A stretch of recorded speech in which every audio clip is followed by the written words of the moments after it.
Ladies, gentlemen, and non-binary homies, Vegeta saying what is good to all my fellow Super Saiyans. Today, we're going to be doing something fun to try and celebrate the release of Dragon Ball Super Superhero over in Japan, and that is going to be to make a small tier list of all the Dragon Ball Z movies, as well as Dragon Ball Super Broly, because why exclude it? It's technically the only Dragon Ball Super movie. If we want to get even dicier with it, I guess you could say Battle of Gods and Resurrection of F, but you can't really make a tier list for 3 movies, so figured we'd include them with this list as well. Just thought this might be a fun spoiler-free way to celebrate the release, since I myself am trying to remain somewhat spoiler-free. I've seen a few images, but I'm not trying to watch any scenes until it comes out on August 19th, which I am very excited for. But without any further jibber-jabber about something that we all can't watch for another 2 months, let's hop right into the tier list. And to start things off, we have the movie that started it all, which is Dead Zone, which I'm actually going to put in pretty dank. For what it is, I think Dead Zone is a really nice little movie. It's a nice transition between Dragon Ball and DBZ. We get the dynamic of Piccolo and Goku sort of shifting from rivals to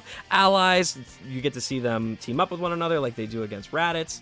I know Garlic Jr. can be a bit of a meme, but again, I just think this is a fun little transition. You get the comic relief from Krillin and Gohan, and then, yeah, just in terms of lore, we get some fun stuff with Kami as well. I just think this one is a really nice way to start things back off in the movie verse, at least when it comes to doing Dragon Ball Z.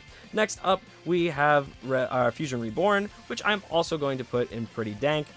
For me, I know this might be controversial. I'm sure a lot of people would be expecting this one to be an absolute fire, but I just feel like this one, it just feels a little too long. It almost feels a bit abrupt. And then when things are supposed to be comedic relief, like the failed fusion attempts for Gogeta, or when you've got all the fighting outside in the real world, the people who came up from hell, like Hitler, which just is a joke that just didn't land with me. I don't know. It just feels like they're just not quite, or a little too much. There's a little too much stuff going on, and the comedic stuff doesn't really feel all that funny. Plus, Gogeta doesn't have all that much screen time, which I think definitely makes the payoff feel just a little bit less than how it should feel. So yeah, let's move on to our next one.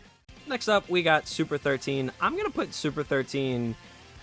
I'm on the verge of putting it in dog dookie, but I'm gonna put it in just okay. I think there are some cool moments in Super 13, at least in terms of action. We get some cool fights. You get the fight between Trunks and 14, which is really fun. The fight between 15 and Vegeta is really fun. Goku getting punched in the dick is really funny. Then obviously you've got the Spirit Bomb infused Super Saiyan Punch, which is just a spectacle to behold. So there are some redeeming moments in this, but other than that, it just felt like a failed capitalization on the Android saga, really just fighting against Jiro's junk, I guess, for lack of a better term. So, yeah, I don't know. This one's just going to go for just okay for me. Could have been better, could have been worse. I think if we were judging them as DBZA movies, this would be number 1 for me, because I think they do a really good job of being meta and making fun of the things that aren't so great about the movie, while still obviously including the things that are really enjoyable about it. So yeah, that's for me why I'm going to throw it in just okay. Next up, we have Battle of Gods. Battle of Gods, I am putting in absolute fire. Oop, no, absolute fire. And that is going to be because, well, quite frankly, this was the return of Dragon Ball, and this was a big deal, and it looked amazing. Like the I will not let you destroy my world scene. Super Saiyan God is one of my favorite transformations. I just think this movie is just so much fun for a lot of Dragon Ball fans, and when they poorly adapted it in the anime, it was a real big disappointment for so many of us. So yeah, I think this one is really, really deserving of absolute fire, even though the anime would definitely go in dumpster fire. Next up, speaking of dumpster fire, we have Bio Broly, which I will admit I have never actually watched, but I know, having read plot summaries, seeing everybody's reactions and whatnot, I know that I should stray away from it. I have no intentions of ever watching this movie. Some people may say to me, well, Stavi, you've never watched it. How could you know? Blah, blah, blah, blah, blah. I know. Don't worry. We're not gonna...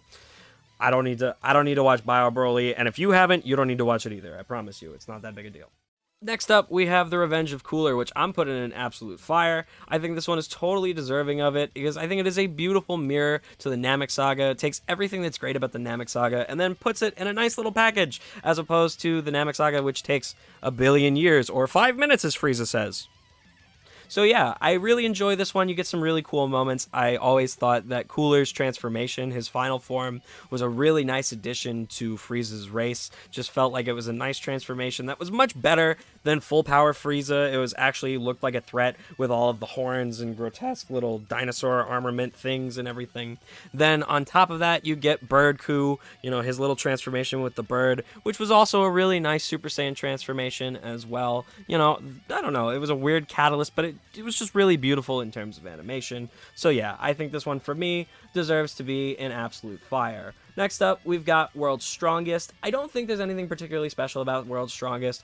I don't think it's complete dumpster fire. You do get the redeeming factor of the Master Student Kamehameha.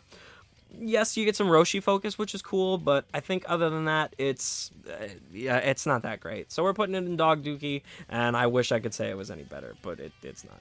Next up, we have the first Broly. First Broly, I'm going to put in pretty dank, and I know some people will be upset about that, specifically my boy Vara, my brother Broly, people thing. I don't know, we both like Broly, that's the point.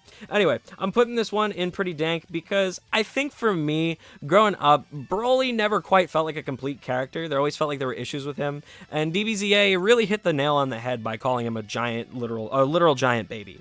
And so yeah, I think that's just why I'm going to put it there. He always felt like a badass. There were some really great fights growing up. It was one of the more fun ones, obviously. I love the color green, so seeing a green Super Saiyan form was really, really dope.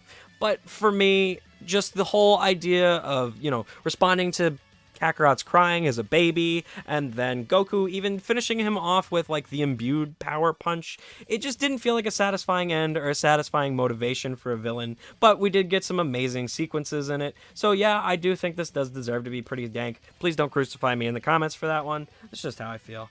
Next up, we got Wrath of the Dragon. Wrath of the Dragon, I'm going to be throwing in pretty dank as well. Thing for me with Wrath of the Dragon is I am a Trunks fan, very big Trunks fan. Trunks is what got me into the series, seeing Trunks versus Mecha Frieza. So to get all the stuff with Trunks and Tapion is very fun for me. Then on top of that, you get some fun stuff with Great Saiyaman 1 and 2. And then there is the Super Saiyan 3 Dragon Fist, which, shout out Ryuden, is just so spectacular. It's a wonderful spectacle to behold. Yeah, just a really fun movie overall. Nothing, I think, deserving of like the ultimate absolute peak of film, but definitely a really fun one and definitely deserving to be in at least one of the highest, if not top tier. Next up, we have Lord Slug, and I'm going to put Lord Slug in... I'm going to put Lord Slug in Dog Dookie. You get the false Super Saiyan, which I really like. I think it's so cool, but it is a bit of a cock tease. And then on top of that, Giant Slug is just... I don't know. The Namekian turning giant thing was never really my thing, even back in OG. It just always felt like a weird thing to me. I don't know. So yeah, I was never too fond of Slug. It's alright. It's fun. You get some cool stuff. I do want to put it in just okay. I don't know. There's just nothing particularly memorable about Slug for me, other than maybe False Super Saiyan, and that's not really that great a thing to remember. Next up, we got Bojack. Bojack is going in absolute fire. I love Bojack. I think it's something fun, unique, and different. I think it did what the Android 13 movie failed to do, which was capture on the Cell Saga and do a pretty good job of it, because you weren't facing something that was the dregs of the villain you were already facing. You were facing someone fun, unique, and different in Bojack. You also had the rest of his squad. Shout out Beto, Gokua, Zangia, and shout out Bujin, I guess. But like they're all, a cool squad minus Bujin, and it is really satisfying to see some of the fights. Trunks versus Goku is really fun. Even Krillin versus Zangia is a really dope fight. And then we've got the tournament bouts at the beginning and Gohan at the end going Super Saiyan 2 while wearing the Turtle Hermit gi as opposed to wearing Piccolo's gi. It's just really satisfying to watch. You get the one punch that he gives too, so that there's not like a false struggle between, him and Bojack like there is between him and Cell. I just think that this is one of the pinnacles of DBZ movies. So yeah, absolute fire for me. Next up, we have Broly's Second Coming, which I'm going to be putting in just okay. I think Broly's Second Coming suffers obviously from similar issues as the original Broly, and that's because we have the same main villain, so why would his motivations change all that drastically? So for that, I think it suffers in terms of a main villain. Again, this is nothing against the original Broly. I just think in terms of criticism, this is what I think he could be, where he could be better as a character. So that's already a detriment, and then you just don't have as many great things to make up for it. Maybe it's because I'm a Goten hater, but really at the end of the day, I guess it's just, Family Kamehameha at the end, which, it's alright. I don't know, it just feels like a bootleg FSK. So, it just felt like, again, I guess it's similar to Android 13, and I guess that's why they're both here. They both tried to capitalize on something that did well in the franchise and the fandom, and both just kind of fell flat on their face, even though they had some redeeming qualities. So yeah, I definitely think that they both actually are really deserving of being in this category. Next up, we have Mecha Cooler, Metal Cooler, Return of Cooler, blah blah blah blah. This one I'm going to put in Dog Dookie, unfortunately. There is, obviously the great scene of having Goku and Vegeta fighting off all of the metal coolers, but it is just a bit weird and far-fetched to me, because it's like they struggled so much with the first one, and then they fight off an army, and then there's the giant one, and there's all the stuff with the big Getty star. It's just a little too much for me. I never quite enjoyed it growing up, and especially considering how much I love the original Cooler movie, this one just felt like a really major letdown, even compared to Broly's Second Coming. Just didn't really feel like there were nearly as many redeeming qualities to it. So yeah, that's where I'm going to throw that one, and let's move on. Next up, we have Resurrection of F, which I'm pretty tempted to put in Dumpster Fire, but I am just going to put it in Dog Dookie. I do enjoy certain things, like Goku's 1-inch punch, the quote-unquote victory over Frieza that Vegeta has, the Whis Time Rewind. There's some cool things to see in this movie, but at the end of the day, it's really lacking in terms of animation quality in both the anime and the movie. Not that the anime is part of its ranking over here, but the fact that it's lacking in both doesn't help its case. It came just after Battle of Gods, which was amazing for the fandom to have the series brought back to life, and for us to, finally get some new content, some new transformations and whatnot. This just felt a bit more forced. It was like, okay, we're back and we're chugging along. Let's kind of bring these guys out of retirement. You had Glasses Gohan, which didn't quite live up to who he used to be and everything like that. It just felt like it was getting the rust off, so that this way when the anime came back, things were, really flowing and working and going back in motion. It didn't quite feel like a complete series. It felt like they were really relying on the nostalgia and love that people have for Frieza, seeing Super Saiyan Blue as like the now super version of Super Saiyan. So yeah, it just felt, I guess, weaker in terms of a movie as opposed to what we got in Battle of Gods. There wasn't necessarily as good of lore when it came to the transformation. I guess I could go on for a while as to why this one's down in Dog Dookie and why it may even deserve to be in Dumpster Fire. But again, there are redeeming qualities, and I don't want to spend too much time on this one, as we only have 2 movies left. So the first of which is going to be Tree of Might, and I'm going to put this one